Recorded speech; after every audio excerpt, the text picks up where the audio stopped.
What is up, everybody? Welcome back to another episode of Two Pop to Handle. I'm your host, Andrew Nucatola, and as always, I hope you were having a fabulous week.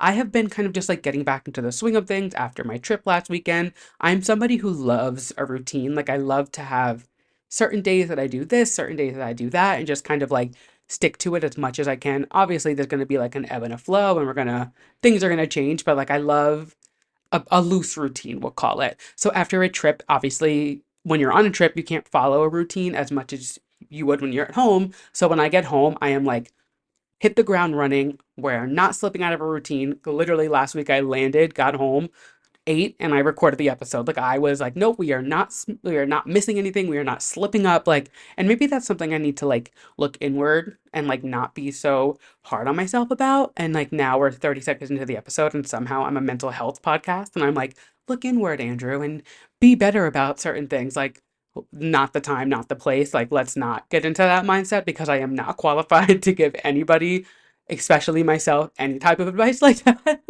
But anyway, I hope you guys are having a fabulous week. It has honestly been very nice. It's been chill. And I've been noticing something, especially like doing this and talking, like catching people up about what I've been doing during the week. I don't know why.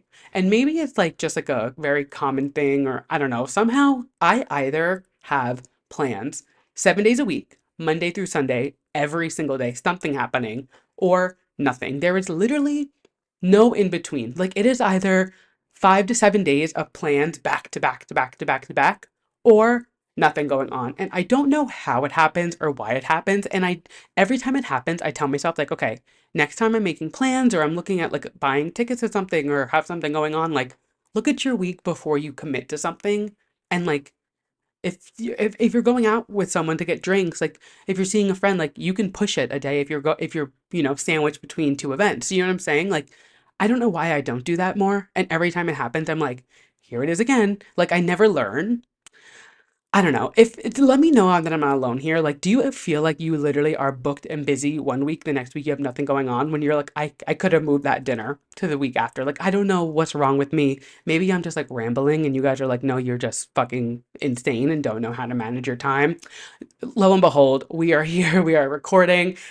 We are so close to daylight savings, you guys. Every time I leave work, I'm like, we're so close at 8 p.m. sunsets. We are so close. I just read today, I think we're like 14 days away from 7 p.m. sunsets or something like that. It is, I can literally like feel the difference in the air. It was like spring today in New York. It was so nice. I'm not, we're, something about New York, if you don't know, like New York has 18 seasons. So like there's winter, fake spring, real winter, like another fake spring, then it's like randomly hot, and then it's like freezing cold, and then it's actually spring by March. Like, it is so back and forth. So right now I feel like we're in like a fake spring because it's going to be nice for the next few days, but I'm not putting my jackets away just yet. Like, I know eventually it will be cold again, unfortunately, but we are so close to daylight savings, and I just feel like there is such a fun like quite literally, like everyone is just like springing into a better mood when it is lighter out, and I cannot wait. Like, I was thinking, I was like, in a few weeks when I'm recording this, it's gonna be light outside.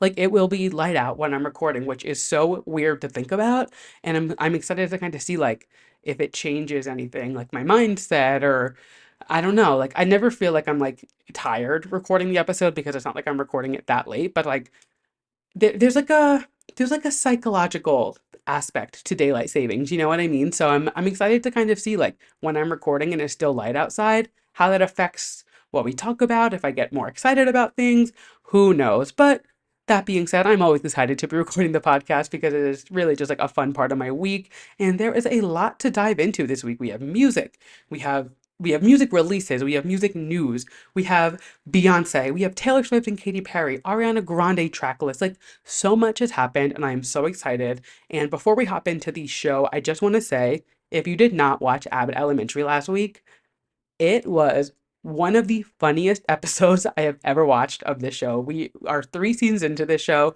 and I legitimately am always like, how is Quinta gonna outdo herself and make it still funny? The episode was genuinely so good. I was hysterical. And it was all over Twitter. People were like, is it just me or is this like the best episode of Abbott Elementary ever? And Quinta Brunson, the genius that you are. I could kiss the ground you walk on. I'm just, I'm obsessed.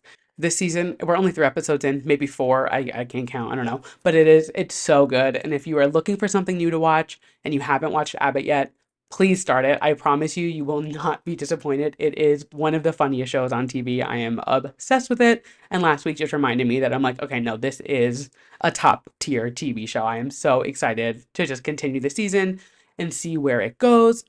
But that being said, I think we just hop right in. We have so much to talk about, and you guys know the drill. First up is our Drew releases of the week. So if you are new here, Drew releases is our new releases of the week. So new music that came out last week and new music that's coming out this week. And there were some surprise drops this week that I was not expecting, and let's get into it. So the biggest one I would say is SZA dropped Saturn. Now this isn't a new song. This was the song that she performed at in the commercial for the Grammy. She did that like live performance, I believe with MasterCard, and it was the song Saturn. So she dropped it last Thursday. Yeah, that sounds right. And I was on my way to get drinks with some girlfriends, and literally Wednesday night, Thomas and I were saying like, "Oh my God, we need her to drop Saturn. Like it is so good." We literally watched the music video Saturday on Wednesday night. Thursday, I was on the subway going to meet my friends, and literally I got notification that SZA uploaded a new song, and I was like, oh, we manifested it. Like that was not to take credit for it. I want to say that was us. That was me manifesting it. We talked about it the night before, and then it happened. And I just am like, thank you, SZA. So it wasn't a new song. We still don't have Lana. We don't know when that's coming out, but I will take it. And just, I mean, it is such a good song. I don't think SZA could do a bad song. It's like it's to a point where every single thing she drops, I'm like, no, it's always the lyrics, the music, like the production, everything is just so good. And this is no exception. She just doesn't miss. I'm curious if this is going to be like a single from Lana, whether that's an EP, an album, the extended version of SOS. Like we still don't know. It's been months that I've been talking about this fucking project and it's still not out, but not sure if it's like a single from that or if this was just like a one-off. Who knows? She lives in her own world. She literally does whatever she wants. And I kind of, as much as annoying as it is to like not have more of like a not have more of like a structure for her. She's not like, oh, I'm releasing this, I'm doing this, like whatever. Like she just kind of does whatever, and we just kind of go with it because it's SZA and like she has some type of like hall pass to do whatever she wants. And you know what? I'll sign the hall pass every damn time. So SZA released, very exciting. Next up, we had Fly on a Boss. They released Yeah. And I was listening to it and I was like, what am I gonna say about this? Because like I'm very aware that like their music is never going to like I'm never gonna put it on and be like moved by it. It's never gonna like change my life. Like it's always fun, it's always good. And I'm like, this is just like good vibe music. Like their music just makes me want to dance. It makes me like if I've like when I need to like cheer myself up or need like a good song at the gym, I put them on. Like they just have such a good and fun energy to them. And this song does not disappoint. It was such a fun song. They just have like such a good flow and rhythm. And if you are into any type of like rap, hip hop music, like that pop rap kind of like crossover, please check out Fly on a Boss. I've said it so many times. I feel like they've released a lot lately and I've been talking about them a lot and they just don't disappoint anytime. They are just so much fun. Just like it's good music to just like put on like when you're working or when you need something to like run to or if you just need like a fun pick me up song. Cannot cannot recommend Fly on a Boss enough. And this new song, yeah, did not disappoint. Next up, we had Monet Exchange, who released, and you guys know I was talking about her a lot in the past few weeks because I went to her comedy show, and then now she's obviously releasing music, and it's fun. It's like an R&B bop, definitely different than what she put out in the past with her. Oh my God, what was the song called? I talked about it last week. I don't know, slipped my mind, but that was more of like a kind of like a reggaeton, like had like a beachy feel to it. This is like a R&B, like a slowed down, just like a really solid R&B track. It's nothing groundbreaking, nothing crazy. Like, it's I wasn't expecting it again to change my life, and I think that's okay. I think for a long time I would be like if I heard a song and it wasn't like the most groundbreaking, earth-shattering song I ever heard, I'd be like, whatever. But like you're allowed to like a song that isn't the best song in the world. You know what I mean? Like you're allowed to hear a song and be like, it's nothing great, like nothing crazy, nothing special, but like it's still good. I like it. You know what I mean? For so long, and again, we're looking inward, doing a lot of self-reflecting. I literally used to be like, oh my God, if this isn't the best song I've ever heard, flop, not listening to it. Like, not every song has to be a smash hit. Not every song has to change your life. Not every song has to have groundbreaking lyrics. And ever since I kind of started giving myself that like pass to like just enjoy music for what it is and not need like some deeper message behind it. It's like, wow, this is a lot more fun than just like needing a song to be like groundbreaking and apply to my life and need to have some relation to it or whatever. Like I was it's a much more enjoyable experience. So loving this Monet Exchange song. And speaking about songs that aren't going to change your life, Selena Gomez, Love On. I mean, we didn't expect anything crazy. I will say, I did really like this sound that she had. As again, it's just like a pop song, like nothing crazy, but it took so long to get to like the upbeat fun part. I was listening to it and I was like, okay, yeah, this is cute. This is cute. Like cute is the only word. Not good, not great, nothing astounding, but like it finally hit like the beat came in and I was like, oh wait, this is yeah, she did what she had to do. Selena Gomez is never gonna release an All Too Well. Selena Gomez is never gonna release like a Dua Lipa track. It is always just gonna be a generic pop song. Doesn't really have nothing crazy. It's just like a fun beat, some silly lyrics. She literally rhymes like steak tartare with bizarre and memoir and car. Like it's never gonna be crazy. You know what I mean? Like it's just a pop song. It's fun. Do I love it? No. Did I add it to my playlist? No. But it exists. I don't hate it. I think the thing with Selena Gomez is I just have the lowest expectations. And I don't say that in a bad way. Like I don't say that with the way of her releasing bad music. I just like I know I'll enjoy it. It'll be a fun tune. It'll be fun to listen to, but like I'm not going out of my way to stream this song. If it comes on, it comes on. I am probably never gonna seek this song out to play again, and that's okay. You know what I mean? Like you're allowed to not have to love every single song, like I was just saying. And this song, it did what it had to do, I guess. She released it. She had her cute. The music video was fun. I did like the music video. She was wearing like Sarah Jessica Parker shoes in it. She had like a whole, which actually, light bulb moment, live in flesh right now. She did the Sex and the City moment in Single Soon, the note, the post that she wrote. And now she's wearing Sarah Jessica Parker's heels in this video. So that's a fun little tie-in that I just realized just now. I love I'll give her that. That's a fun little nod. I don't know if it was intentional. Knowing her, it probably wasn't, and I'm the only one who realized that. But let's pretend like it was intentional because it fits my fantasy better. And yeah, so that was cute. She looked great in the music video. That's one thing about Selena Gomez. Like she could be singing the worst song you've ever heard in your life, and she's going to look gorgeous. You know what I mean? Like she's gonna look great. She's gonna serve a look. Her face is gonna be gorgeous. Like she's going to look fantastic, and that's enough for me. I'll take it. Maybe she's getting by being pretty, and that's fine by me. I am not mad about it. Moving on. This was actually a song that got released today, which wasn't expecting it, but we talked about her a few weeks ago. She was my yes, but Rachel Chinariri, she is the new like up and coming pop artist from the UK, and she just released the title track to her upcoming album, What a Devastating Turn of Events. And now if you want to talk about a song with lyrics, this is a song with good lyrics. It is I was not expecting the song to come out. I mean, I didn't even know that she was releasing. She literally posted it yesterday and she just posted the date with like a snippet. And then today it came out. So very exciting. I mean, again, I'm very new to her music. She's been around for a few years, but I've been really, really loving everything she's been putting out. And obviously this came out today. I was like, perfect, I can talk about it tonight. And I loved it. I didn't get to digest it as much as I would like to because again, it literally came out 6 hours ago. But just like the lyrics to it is telling the story pretty much of like girl falls in love with a boy, they kind of fall out of love, they go through the motions and it's just like a just very well done. She has it's nothing not crazy production, it's not overproduced, it's not over the top, it's just like solid lyrics, solid tune, like her voice. I love her voice. It's very like I feel like a lot of British singers, you don't always hear their accent, but you hear hers and it works. Like the way that her voice and the way her like vocal inflections come through on her music, it just adds a little something to the music. And I'm like, oh, I like that. But yeah, so very excited for a new release from her. Her album comes out May 5th, I believe, or like whatever that first weekend in May. Or maybe I just made that up. I'm pretty sure it's May. I could be wrong, but regard regardless, it's coming out in the next few months, and I'm very excited. Like I said, she does have a show in Brooklyn in a few weeks. I don't have tickets, but I'm gonna try and make it there. So we will see about that. Obviously, we'll talk about it on the podcast. But yeah, so those are our releases from the week.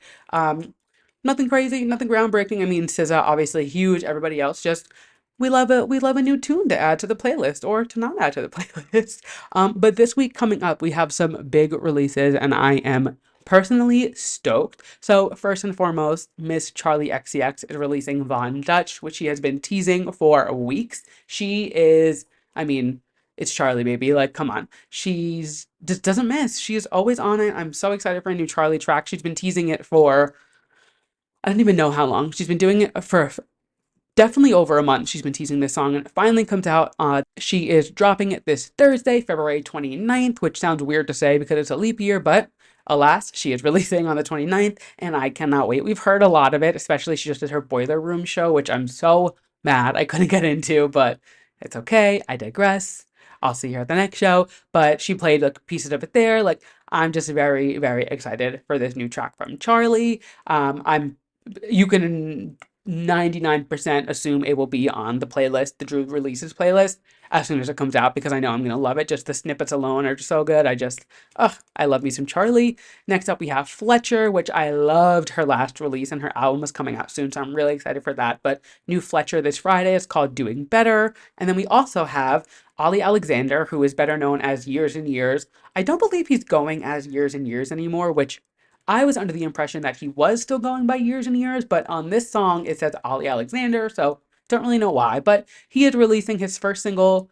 It's been like 2 years since we've gotten music from him, so I'm very excited. It's called Dizzy and is coming out on Friday. So Years and Years, if you don't know, they were a band. It was a trio, and they put out two albums together. And then the last one, they decided to split. I don't think it was like anything like dramatic. I think they just were like, no, we want to do our own things. And Ollie released another album as Years and Years, but it seems like now he's going off the Years and Years path and releasing as Olly Alexander. Regardless, I always love his music. I love their music. Their album, Palo Santo, if you have not listened to it, do yourself a favor, go listen to it. It is one of my favorite albums. I listened when it came out that year. I think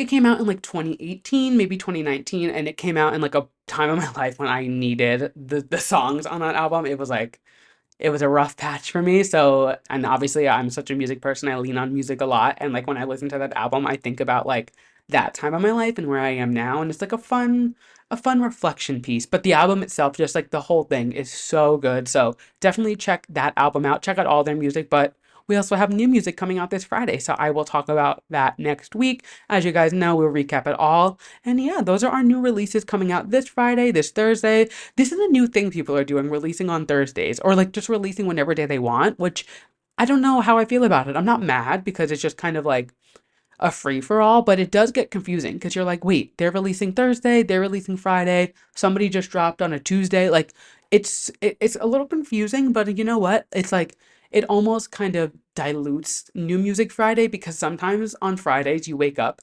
or me at least, and you have like all your pre-saves and they just show up on your phone and you're like, holy shit, how am I going to listen to all of this? So I kind of like this new thing of like random release days and just kind of dropping it whenever slash on a Thursday. Thursday's been like the big thing. I think it has something to do with like UK time or like I don't know if I might sound like such an idiot right now saying that, but I think it has something to do with like the time overseas.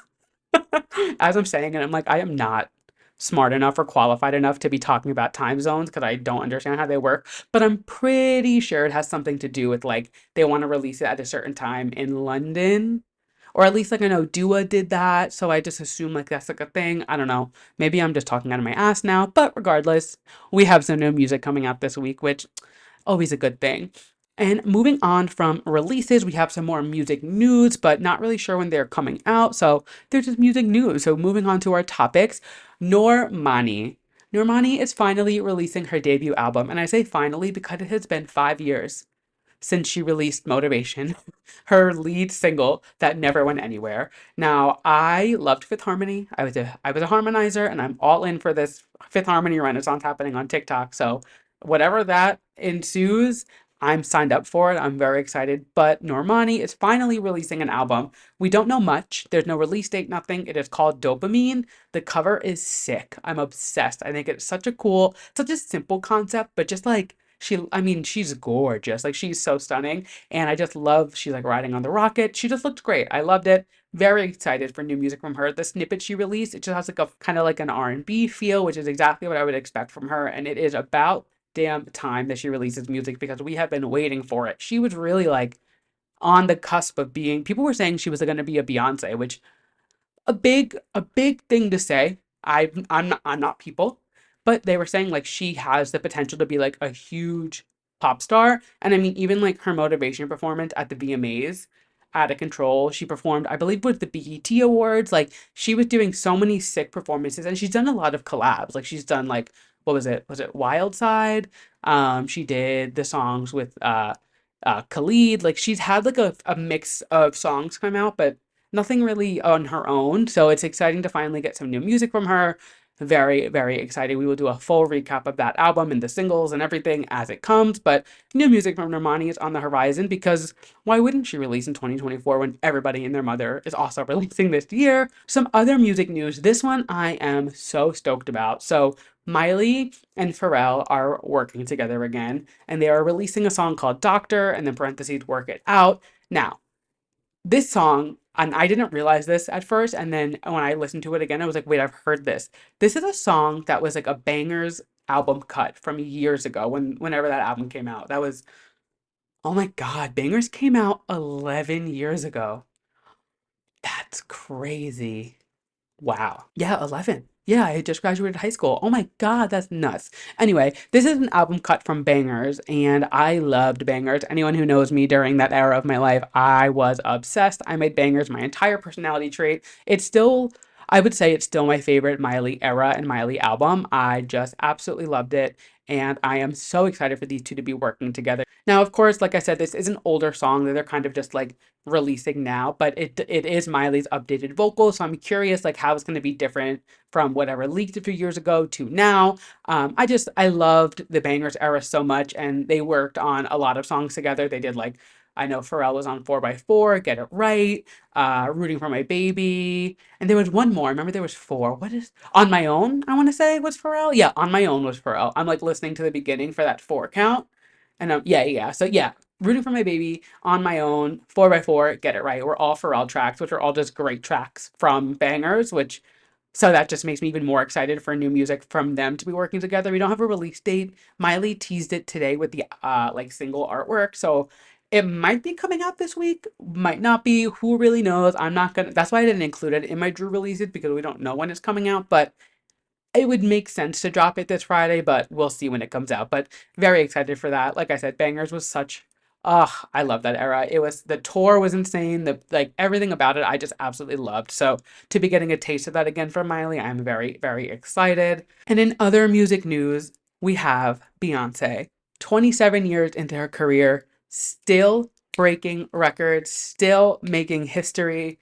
Ugh, obsessed. So if you didn't see, Beyonce debuted at #1 on the country charts with Texas Hold'em, making her the first Black woman to hit #1 on the country chart in history. Then the second week of release, she hit #1 on the Billboard Hot 100s, making her the first Black woman in history to hit #1 on the Billboard charts with a country song.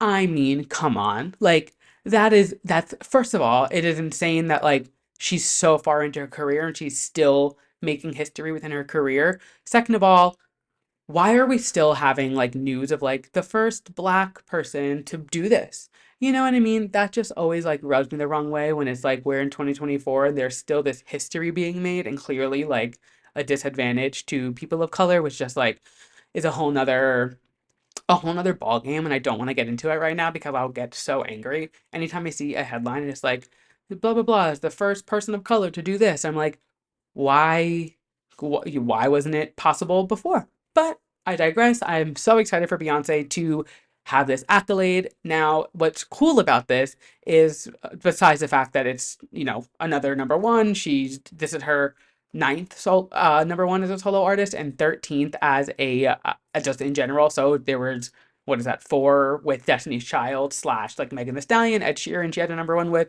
So her ninth as a solo artist. That means that Break My Soul and Texas Hold'em, the two lead singles from Act 1 and Act 2 of this three-act project, both hit #1. If you remember a few weeks ago when I talked about it, Beyonce is doing these acts, so we think, to reclaim the genres of music that people of color created throughout the years and kind of got whitewashed, for lack of a better term. So the fact that she is going number one with the lead singles from these albums is just like, is so iconic. And I'm sure she'll go number one again when the Act 3 comes out. I know the Beehive are going to perform. I've been buying music on iTunes again for the first time because I'm like in this fandomonium of it. And I'm like, who have I become? Like I have not bought music on iTunes in years, and this year I had Megan Thee Stallion, Beyonce. Actually, I think that's it. Just the two of them. Regardless, it's more music than I've bought on iTunes in the past like month than I have in the past 10 years. But you know what? It's fine. I happy to do it. Happy to help where I can. But it's just like a fun little tidbit. You know, Beyonce is just what can she do? She is just incredible. But I will say, where's the fucking album pre-order? What's the album title? When are we getting more about this album? She like dropped these two songs, announced the album, pushed it to the side and released Sacred and like her hairline and just like ran with that. And I'm like, girl, I understand this is like a passion project and you're doing it, but like you just announced your album at the Super Bowl and now you're just like not saying anything about it and you're like pushing a conditioner. Girl, come on. We need we need some more about this album. The album comes out in a month. Oh my God, the album comes out in a month. That's crazy. And we still don't have a pre-order. We still don't have a cover. We still don't have a title for the album. All we know is this Act 2 is country and there's two songs on it. Maybe that's it. Maybe it's a maybe it's an LP and it's just two songs and that's all we're getting. Who knows? Regardless, I can't wait. Could not do an episode and not talk about Beyonce making history because like hello, it's Beyonce. And moving on, kind of away from music news, but still kind of music news, Ariana Grande was on Zach Sang this week. It actually was out last night, part one of two. Now, if you don't know, Ariana Grande and Zach Sang are like besties. So whenever they do an interview, it is always top-notch interview. Zach Sang is just such a talented celebrity interviewer. He always knows the right questions to ask. Something about him just makes everybody so comfortable, and he is able to just like make the setting for these people who are typically in these like high strung environments doing interviews and really anxious. He breaks down every single wall that these celebrities have and is able to just like ask them these questions. And it's just when Zach Sang does an interview, it feels more personal and more real. And we get it even more with Ariana, which is so cool because Ariana does not do many interviews, understandably, because every time she speaks, it gets twisted and whatever happens. So when I found out that she was doing Zach Sang again, I figured she would, but like when it was confirmed, I was like, thank God. And part one came out last night. So I think what I'm going to do is part two comes out when the album drops because they go track by track. So I think I'm going to do a full recap of both parts when the album comes out and I'll talk about the album and then we'll talk about the interviews and like kind of break it down. But just a few things that I thought were kind of noteworthy from part one that I wanted to talk about while it was still like hot off the press. First and foremost, the number one thing that stood out to me, she said she was not planning to release an album until after Wicked Part 2 came out, probably 2027. If she made us wait until 2027 for a new album, I don't know what I would have done. Like, that is crazy to think about. That would have been 7 years without a new Ariana Grande album. She released Positions 2020, and to not release again until 2027, girl, that ponytail is a little too tight because you you're losing your mind. So I'm glad that, she let her hair down for Wicked. She got some sense in her brain and is now releasing Eternal Sunshine in a few weeks. It comes out literally next week, right? It comes out literally next week. Yeah. Oh my gosh. Wow. Next Friday. We are already here. March is going to be such a crazy month for music. This whole year is, but March specifically, like it is legitimately every single week. There is not even just singles, full-fledged albums coming out. Casey Musgraves, Ariana, Beyonce, Maggie Rogers. Like, who knows who else is going to drop in March? There is so much happening. It's going to be a fun month on the podcast. I cannot wait. But so, like I said, she is releasing next week and she wasn't planning to. So I'm glad that she knocked some sense into herself while she was in Oz. Maybe, maybe when she landed in the bubble, it popped and something popped in her brain. She was like, oh, I should release an album before, I go into a hiatus with Wicked. But that, I was like, oh my God, could you imagine waiting 7 years for another album? Well, it would have been 3 years, but you know what I mean, since her last. She mentioned the whole AI thing. She thinks it's freaky, which I totally agree. I hate the AI trend. Like, I think AI for certain things is fine. Like, image generating is cool, you know, when you use it to like help you write something or things like that or whatever, fine. This AI voice thing, I am not about it. I think it's so weird. I think it just like adds such like a it's just weird. Like I don't like it, and she's on the same page, so I'm glad me and my girl can relate.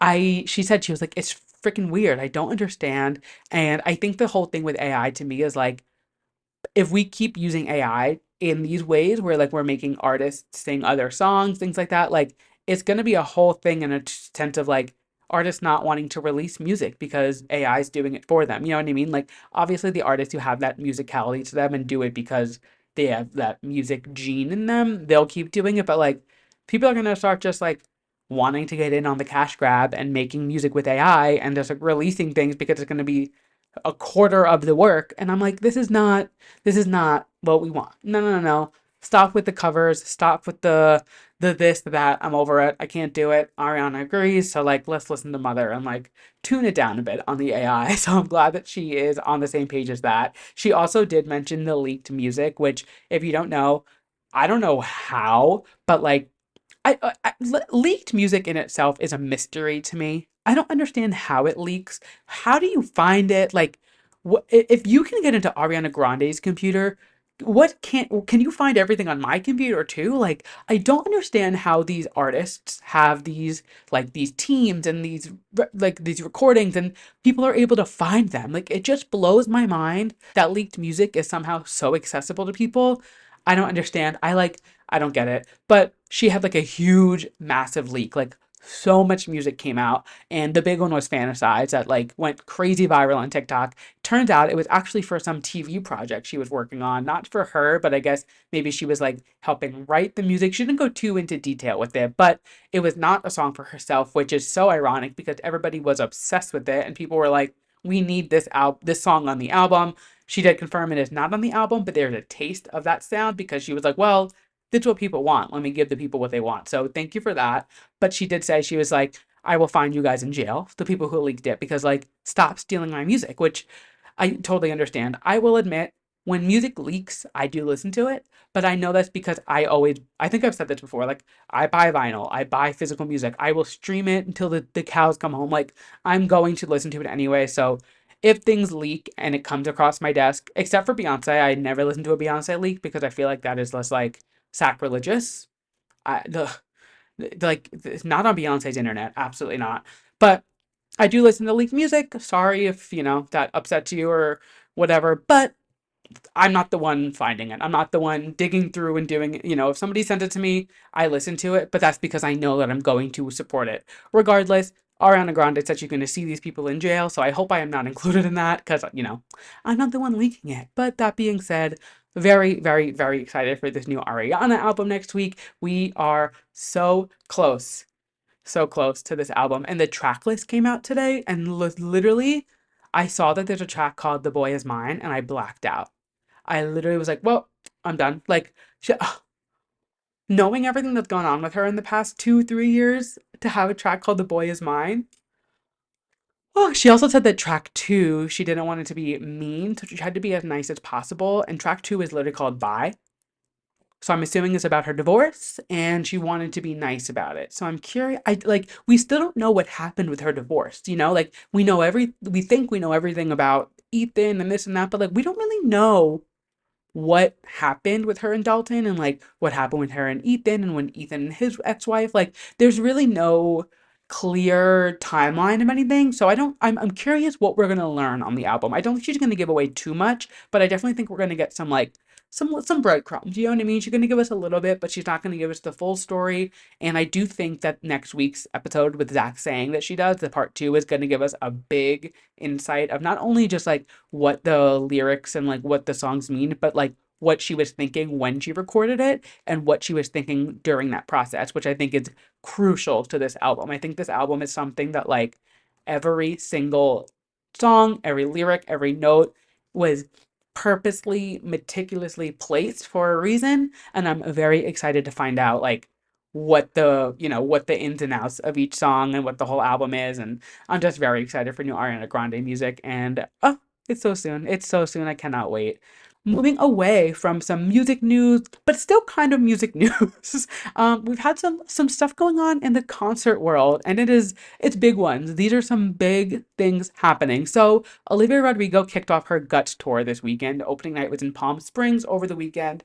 Obviously, Olivia Rodrigo is like the one of the biggest pop stars of today. Like she is just her come up to me is still so crazy. Like the way Driver's License was her debut single and it went so insanely not only viral, just like completely took over the world, and she just kind of has been continuing to ride that high is so impressive. It's so like that doesn't happen. You know what I mean? People are usually one hit wonders, and then like the album comes out and it's kind of like, okay. Then the second album comes out, okay. She has just ridden this high. Obviously, it's gone down a bit from Driver's License, but really not that.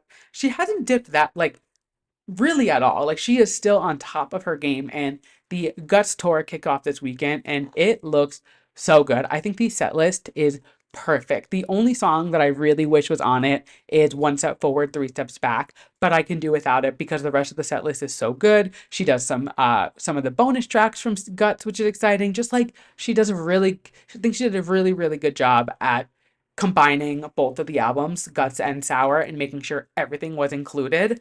But I have to say, I am giving it 3 weeks before the moms of Facebook and the moms of Twitter and TikTok are like ripping her apart because they're like, my daughter listens to you and she's 8 and she should not be watching you on stage dressed like that doing this. You know, that like typical like bitchy Karen mom vibe.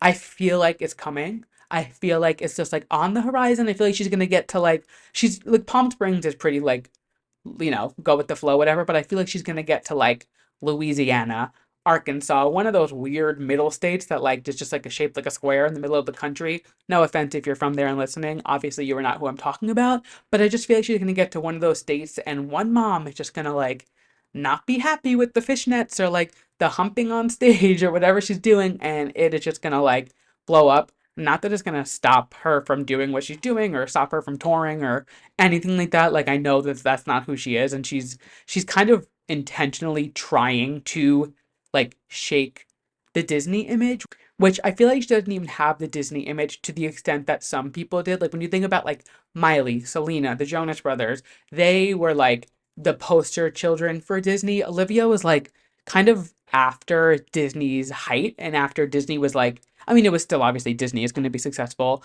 but like after Disney Channel really had that like golden age of TV shows, of music, of celebrities, and like she kind of was on the tail end of it. And then she was on High School Musical, the series, say that 10 times fast, and that was a Disney Plus show, so it didn't really hit like the full general public, you know what I mean, because it was a streaming exclusive.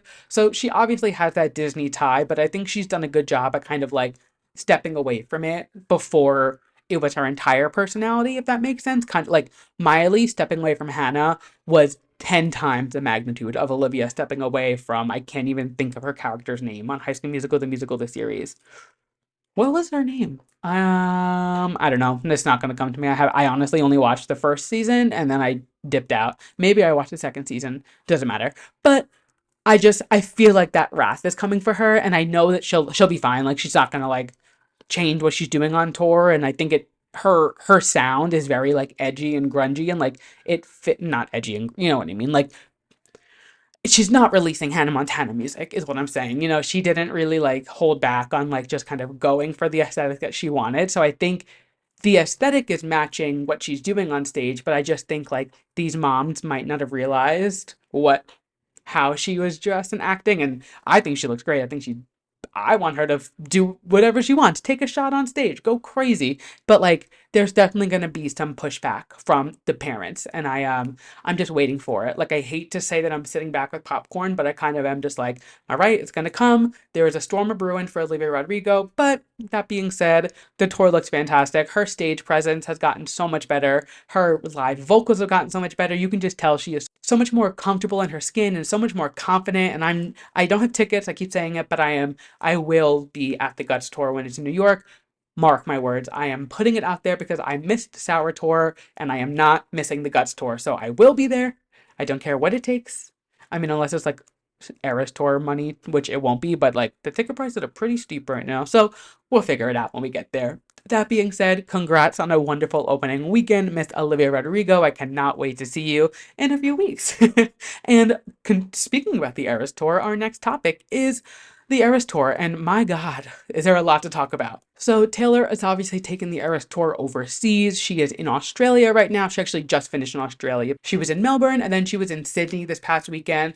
And what a weekend. Oh my God. So weekend starts. Miss Taylor Swift is at the zoo with Sabrina Carpenter. So like so normal girl. She's like, "Oh, I'm on tour in Australia. Let me go to the zoo." I was like, "Good for you." You don't see her enjoying days off ever really in public. So to see her out and about at the zoo, I was like, "Good for you, girl, do your thing." And she liked it so much that she brought Travis back the next day, which I was like, "That's so cute." Like she just saw that koala yesterday and she's going back today to go see it with her man. I don't know. I thought it was silly, honestly. I was like, she literally is going 2 days in a row. She must really fuck with these koalas, like, and these kangaroos. I don't know. It was just funny to me, but Travis did fly in, so we kind of were all on edge. I say we as if like the whole internet, but kind of is the whole internet. We were all kind of like, what's going to happen with Travis being at the show this weekend? And a lot happened. But before we get into that, the big takeaway for me is Katy Perry being at the Eras Tour. If you would have told 2015 me that Katy Perry would be attending Taylor Swift's tour in 2024, I would have laughed in your face. I would have looked you dead in the eye and been like, "You're lying to me." But alas, I guess band-aids do fix bullet holes because Katy Perry was in fact at the Eras Tour this weekend, which is just such a crazy statement to say when you know the lore and the background to it. I mean, the like too long don't read, like Taylor and Bad Blood is literally about Katy Perry. Swish Swish is literally about Taylor Swift. Like they both have diss tracks about each other and have such like a thick beef and argument, and like they have overcome all of their stuff. I mean, they've been fine for years. Like literally opening night of Rep Tour is when they like became friends again. Katie sent the olive branch. We've talked about this on the podcast before, and it's one of my Roman empires. Like I remember so specifically sitting in a college class refreshing Twitter on my laptop when I should have been taking notes and seeing that Katie sent Taylor an olive branch, and I literally gasped so loud that I stopped the class. I literally was like, hang on, and I had to tell everybody that Katy Perry sent Taylor Swift an olive branch. This is a true story. I can have any of my classmates vouch because I'm sure that they remember it because I made it everybody's problem. And to this day, it is a Roman Empire of mine, the opening night of Rep Tour, that Katie did that. But yeah, so she was at the Eras Tour this weekend, and not only was she there, she posted a photo with Taylor and said, "Saw an old friend tonight," which is just so cute. And then she posted a video of herself reacting to Bad Blood, which just like adds to it. Like they've never talked about it publicly. Like obviously, Bad Blood is a huge Taylor Swift song. It's like, I mean, it's not anywhere near her best, but it is a huge Taylor Swift song. It was a single, like it was everywhere. It's huge. Everybody knows it. It's one that like everybody knows at the shows. You know what I mean? Like you don't need to be like a deep hardcore Swiftie to know Bad Blood. So like for that to be about Katy Perry and for Katy Perry to be at the show singing along to it and like posting her reaction to it, it's just like I love that they can just be in on the joke. I love that they can just put everything past them. And it was such silly beef too. It was literally over backup dancers, like so dumb. So I'm glad that they're able to kind of like move past that, and they're adults, you know what I mean? Like when this happened it was 10, yeah, 10 years ago, maybe more. No, like yeah, like 10, give or take. I don't know. You guys know I'm not good at math, but like it's been a minute. You know, Taylor was in her 20s, Katie was in her late 20s, maybe early 30s. Like they're adults, they can push past it. And I wish that some other rap girls, some other pop girls would take a page from their book and just like let go of all the stupid drama and just like have fun, you know what I mean? Like, I'm sure Katie had a blast at the Eras Tour. She was there with Rita Ora, which, like, just like a fun group. Obviously, Travis was there, Rebel Wilson was there. Like, it was a star-studded night. So, like, knowing that Katie and Taylor have come so far and they were all there to just, like, have fun and celebrate, it was just, like, I don't know, a good day for chronically online, pop culture obsessed people like myself. That was my big takeaway from the weekend. There's a lot more to go into, though. She also announces that there is a new variant of the Tortured Poets Department called the Albatross. Now, there is a new fan theory that she is going to release a new variant of this album the next, now 2 weekends, because we have three. So there'll be two more variants because it's going to cover the 5 stages of grief, which I think is a very smart concept. Like, I think that makes a lot of sense, and I feel like that's gonna happen. Now, this one, I don't really know what the why is called that. Last week when we talked about the bolter, I had a little more background. The only thing I could find about the albatross is that it's a bird. And there was a rumor going around Twitter that the bird flies for 6 years before it lands, which the second I read it, I was like, all right, you guys are out of your fucking mind. Like, that's not true. No bird is flying for 6 years and never landing. And it was debunked right away. But it is a bird, which if you think like Taylor's history with birds, and like it is an ocean bird, so Seagulls is 1989. So I'm like, is this like a, I don't know, some type of nod to 1989? Who knows? I guess we'll see when when the bonus track comes out. But I did see something that was very interesting. My friend Delaney actually sent it to me. So hi Delaney, if you're listening. She's always coming through with like my Taylor. Like I'm obviously very invested and into the Taylor stuff, but Delaney always has like the inside scoop. So she'll always send me a little thing. She's like, you need to talk about this on the podcast and like give me the full rounded Swiftie scoop. So I have to have her on for like a full Taylor segment. That'll be fun. We've talked about it before, but maybe, oh, maybe for the album release, we'll do something together. Anyway, moving on. So she sent me this thing that somebody said, and it said that an albatross is a continuing problem that makes it difficult or impossible to do or achieve something. And then they went on to say that fame has become an albatross that prevents her from leading a normal, happy life, which we know that when she dated Joe, which we know that this album is primarily about, she did not live any type of normal life because no one saw her for 6 years. So that theory, that makes sense. So if that's the case and that's like the message of the song, I am tuned in. This seems like the most interesting track to me then. And I'm just excited. We're getting new Taylor music soon. We're getting new Ariana music, new, like so much music coming out. And I'm just like, oh, I'm overwhelmed. I'm overstimulated. But that's the news on the Tortured Poets department. But of course, we are not done yet because if you know, you know, these surprise songs this weekend, holy shit. So, night one in Sydney, she kicks it off with How You Get the Girl from 1989.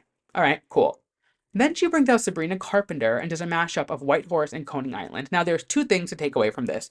Number one, the fact that Sabrina Carpenter is opening for Taylor Swift, is one of her closest friends now, and is doing these duets with her. When she used to enter Taylor Swift karaoke contests to try and win tickets to see her and uploaded covers of her singing Taylor Swift, like it is so it's so crazy when you really think about it. Like Sabrina was uploading videos to YouTube in like 2011, I don't know, whatever year it was. She was little. She had to be 13, 14, uploading covers of her singing Taylor Swift, and now she's opening for Taylor and singing surprise songs with her.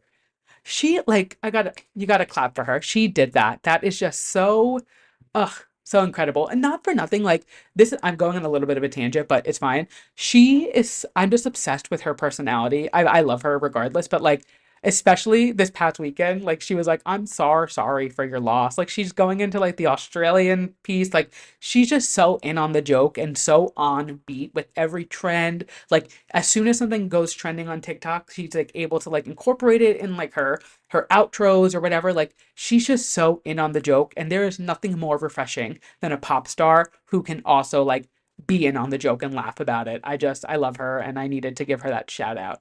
That being said, mashing up Whitehorse and Coney Island is fucking insane. I was thinking about it earlier, and like the main takeaway from Whitehorse is like, say you're sorry, like, you're apologizing to me, but it's too late. Like, you can't come around and save the day anymore. You did what you did, and like, I'm sorry, like, it's too late for you and your Whitehorse to come around. Coney Island is the story of a man and a woman couple singing about each other, like apologizing to each other for what they did.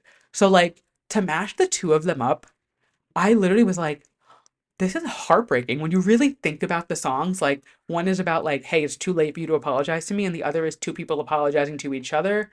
Just like the fact that she was able to like think of that and put them together, out of control.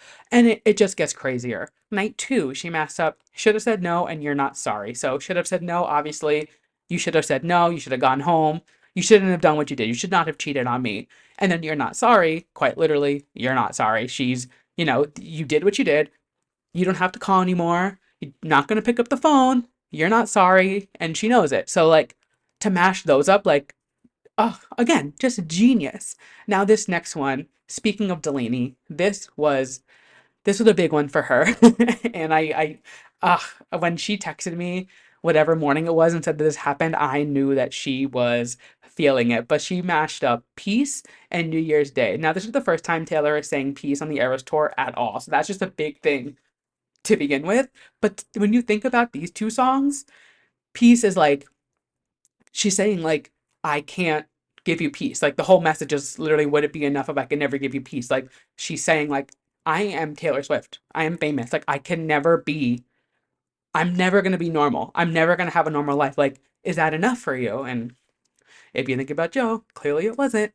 But then to mash it up with New Year's Day, and she's saying like, New Year's, I mean, if you know New Year's Day, it's literally she's saying like, regardless, like I'm gonna be there cleaning up with you on New Year's Day, like I will be with you, like we are endgame.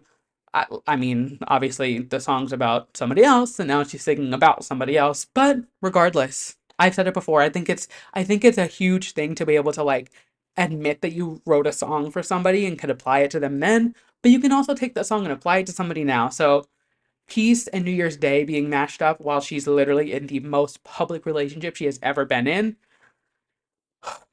That one was heavy. I was like, girl, you are crazy. You're out of your damn mind. Night three comes along. These both, I was personally, these were the I was most victimized by these. Is It Over Now? And I Wish You Would.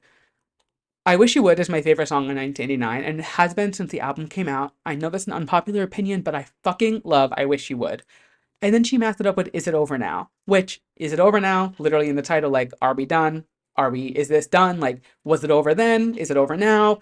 Just questioning it. And then I Wish You Would is like begging for somebody to come back. Like, I wish you'd come back. I wish you would drive up to my house. I wish you would be here. So, like, asking if it's over. It's almost like the before the breakup and after the breakup.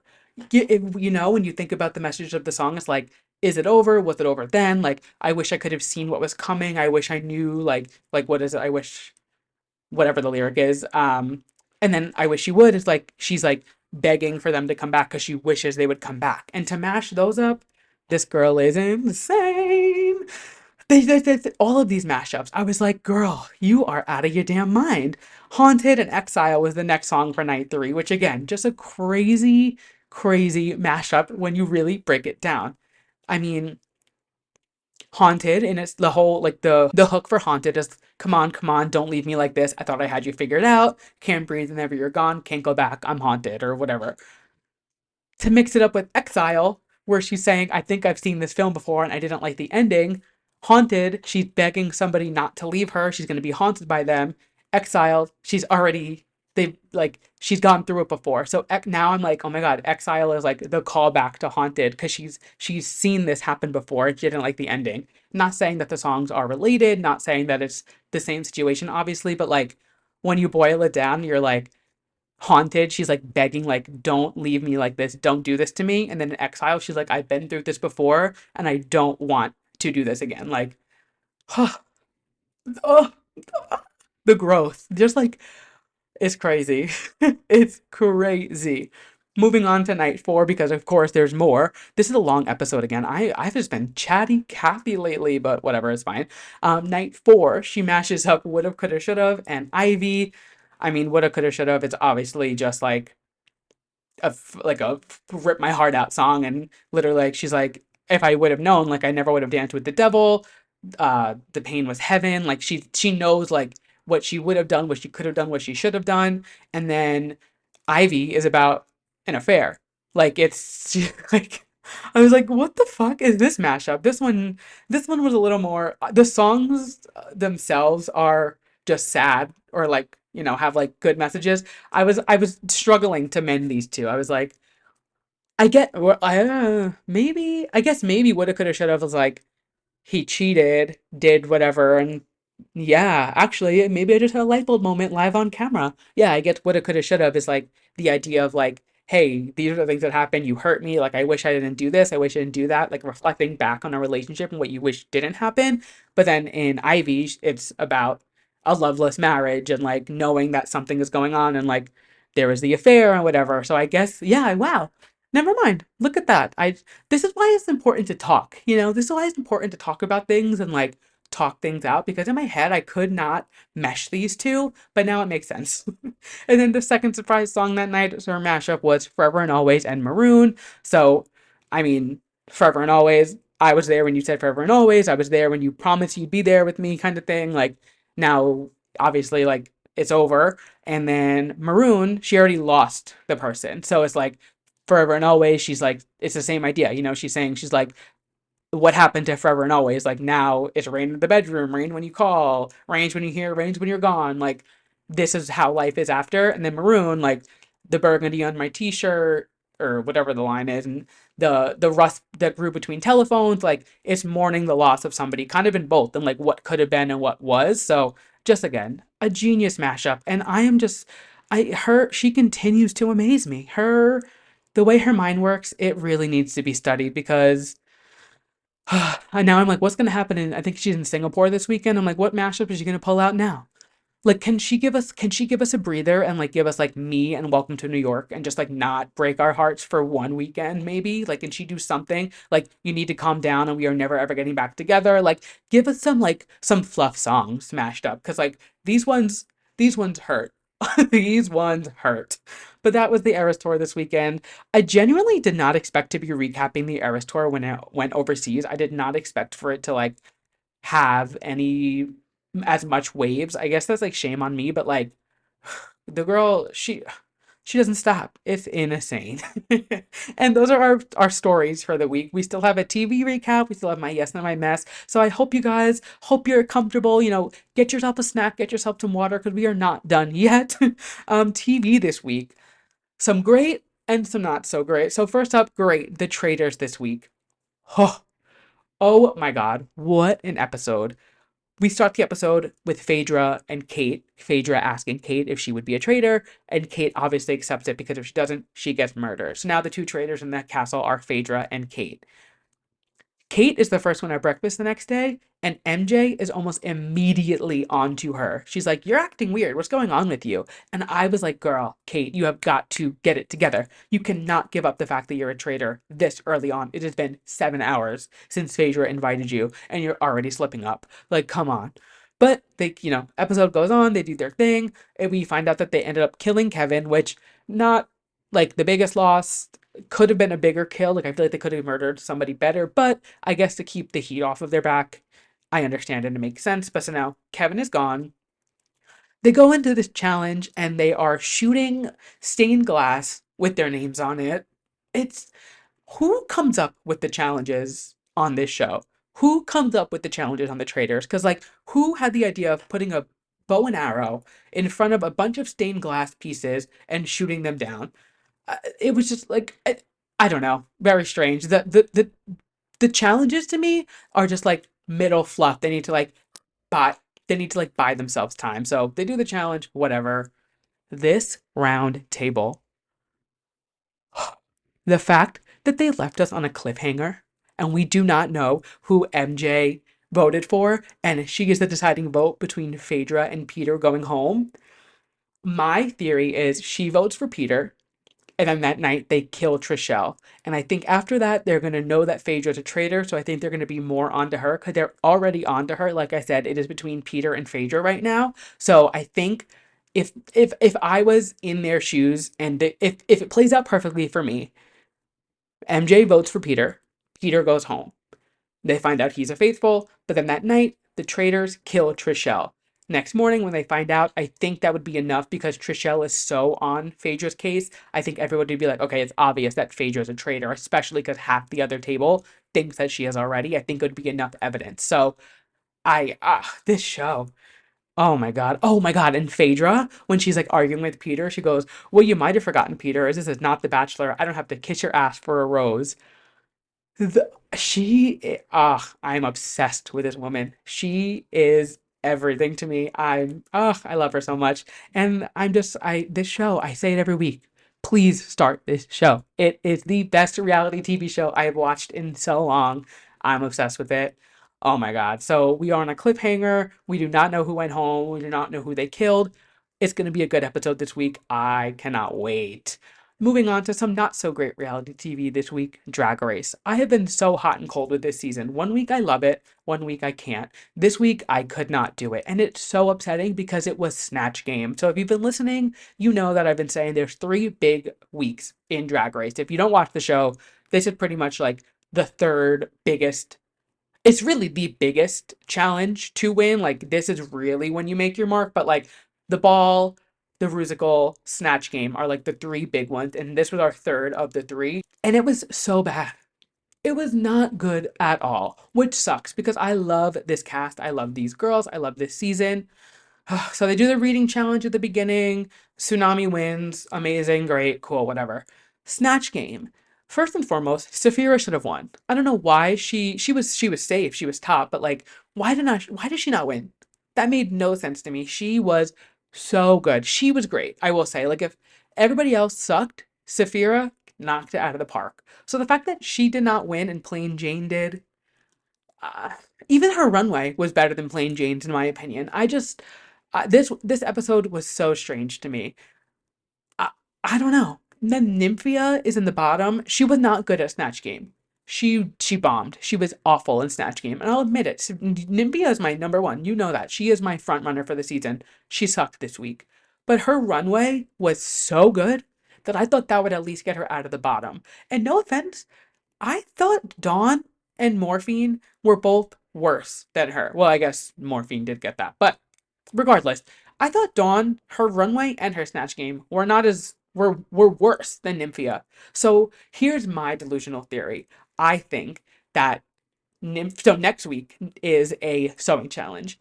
Obviously, Nymphia is going to be in the top. She will probably win, if not be like second to Q, who I'm assuming will win a sewing challenge. I'm thinking the producers, and again, this is just me being delusional, but you start to know the game. I think for her like character trope, they had to give her 1 week where she's in the bottom, so that next week she could be like the hero character and be like, I was in the bottom last week. This week I'm gonna knock it out of the park, and I think she's gonna like either come out with like the craziest runway or just be like highly praised next week. That's my theory. Like, I knew she wasn't gonna go home when she was in the bottom. I knew she wasn't gonna lip sync. Like, she wasn't bottom 2, but like she did not deserve to be in the bottom. That being said, we get to the bottom 3. It's Maya. No, my God, what am I saying? Oh my God. We get to the bottom, the top 3. I'm all over the place. Is Maya, Saphira, Plain Jane. Maya, what a change. She was literally in the bottom last week. We start the episode with her clearing the lipstick message because she just beat the lip sync. And now she's in the top. You got to give her some claps. Good for you, Maya. Plain Jane wins. I don't think she deserves it. She did deserve to be in the top. Saphira should have won. Moving on, Nymphia, Tsunami, and Morphine are the bottom 3. Tsunami and Morphine end up linking to Whitney Houston, I Want to Dance with Somebody, which is just like, what an iconic song to lip sync to. Like, if I went home because of that song, I'd be fine with it because that is such a major song to lip sync to. Absolutely iconic. Turns out Tsunami does go home, and I think the reason she went home is because she started leaning on Morphine too much. They had this really fun moment where they were dancing together at one part, and it worked so well. And then Morphine was just like killing it. She was doing her own thing, splits and tricks and this and that, and Tsunami kind of kept leaning on her and like those interactions to kind of like, I guess, like bring more to it, but Morphine just like wasn't giving back as much energy as I guess Tsunami expected. So I think Tsunami kind of got tripped up. It's sad to see her go. She was one of my favorites, but it's the name of the game. We are getting down to the wire now. And like I said last week, like, these girls are good. This week, not so much, but these girls are good. So it really is down to every single detail. And like, somebody, look at Maya. She was in the bottom last week. She was in the top this week. It is such a close game that like, it takes 1 week and you're done. So we did say goodbye to Tsunami, which is sad, but I digress. Next week is a sewing contest, a sewing competition, and I think it's like gothic themed, so that'll be interesting. It's like going to be like an all black kind of vibe. So very excited for that. I hope that that episode is better. It seems to be every other week. I'm on and off, so we'll see. But that is Drag Race, and that brings us to the end of the show. You guys know the drill, though. We are not done yet. We still have my yes and my mess. So I say it every week. But if you are new here, first and foremost, welcome to the fam. I'm so glad that you tuned in. I end every show with a yes and the mess of the week. My yes being something I'm loving, my mess being something I am not loving, and we always start on a high note. My yes this week, Mean Girls has been released on digital platforms. The new one, obviously, that just came out. It is now, you can rent it on like Amazon, iTunes, if that's still a thing. Wherever you can like digitally download, you can download Mean Girls. And they have cut out the fire crotch line that Megan Thee Stallion says in reference to Lindsay Lohan. So anyone who knows anything about pop culture knows that back in like 2002, 2003, I honestly can't even remember the comedian. He's married to somebody. He's married to like somebody from the Pretty Little Liars cast or something now, but some comedian made a joke about Lindsay Lohan, said that she was a fire crotch because she's redhead. It was like a big scandal. It really upset Lindsay, and you guys know. Lindsay Lohan is my girl. She is the it girl of all it girls, the mother of all mothers.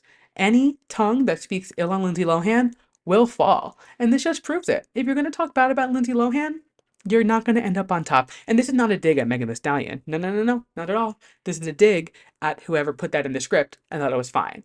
Not digging at Megan at all, but the fact that Lindsay spoke up about this line and they took it out, obsessed. Like, but it makes sense. Like, Lindsay was in this movie. She brought a lot of press to the movie. She obviously starred in the original and made it as iconic as it could be. The fact that you like put that line in there and didn't tell her or run it by her, it is a little shady. So whoever put that in, shame on you. I hope it wasn't Tina Fey. I feel like it might have been. But that being said, Lindsay Lohan will always end up on top and Lindsay Lohan will always win.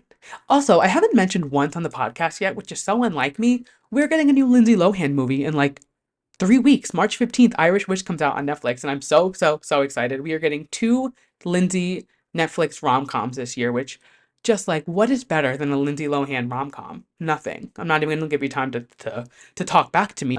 There is nothing like a Lindsay Lohan rom-com. As bad as they can be, there's nothing better. So I'm so excited. I'll talk about it more. There's like an event happening for it in the city in a week or so, and I would figure out a way to get in. I will be there. So stay tuned for that because I'm very excited to see what's in store for this movie. And yeah, so we will talk about more about that when it comes out. But now moving on to my mess. And I hate to even give this person any type of platform, but it's kind of fun to laugh at them on their downfall. So Kanye West, he released Vultures 1, which is alluding to Vultures 2. I actually think it comes out tomorrow, technically the second part of the album, but it's like a collab album with Ty Dolla $ign. I don't listen to Kanye West. I haven't listened to Kanye West since like 2006. Like I don't listen to him. He if you don't know how the music industry works, if you want to sample a song, sample an artist, it is very like common. It is very normal. But you have to get approval from either the artist, their team, their management, their record label. There has to be some approval for you to use their sample. He has now sampled Black Sabbath, James Brown, and Donna Summers without any approval from any of them to use their music. He requested it, they all denied it, and he used the sample anyway. So it actually came out literally today that Donna Summers' like team and whoever, whoever represents her is suing him officially. Like it is going legal. He wouldn't like take it off, he wouldn't do anything, which good. Like you're literally wrongfully using somebody else's art. Ozzy Osbourne, he went on a whole tangent. My biggest thing is like, how did this happen? You know what I mean? Like, who approved this and like let it get to the point where like he was doing a fully produced song with stolen samples, realistically? Not to mention the Taylor Swift line. He said literally something, he says, um, I made 6 Taylor Swift since I had the rollie on the wrist. I'm the new Jesus bitch. I turned water to Christ. Like, why are you mentioning Taylor Swift on an album in 2024? Please get over it. Like, please get over it. And it's like insane to me that he still, after all of the things that he's done, after like literally stealing these samples from people and like putting them out without any like approval, he still went number one. Like people are still supporting this man to the point where enough where he is going number one. That just blows my mind. Blows my mind after and he is not well. I will say, like, I know he is mentally disturbed. So I am not like discrediting him there. What makes me sad and angry really is the fact that nobody in his life has been able to like wrangle him in. And maybe they have tried and he just is like someone who can't be put down. Like, but it is just like it's getting to a point where I'm like, when is going to be the teetering, like what's going to tip over the iceberg with him and like what's going to be the final straw where he just has like I always think he's on the verge of like the biggest breakdown, and then he like comes out fine. Something like this can't keep going on. It's quite literally a mess. Like it is such a mess. Apple Music did remove the album from their platform when all this legal stuff started happening. So at least that happened. But like it's still going number one. And I just like it blows my mind that Kanye West still has enough of a platform and enough of a fan base where people are making him go number one in the year 2024. I don't understand. I don't get it.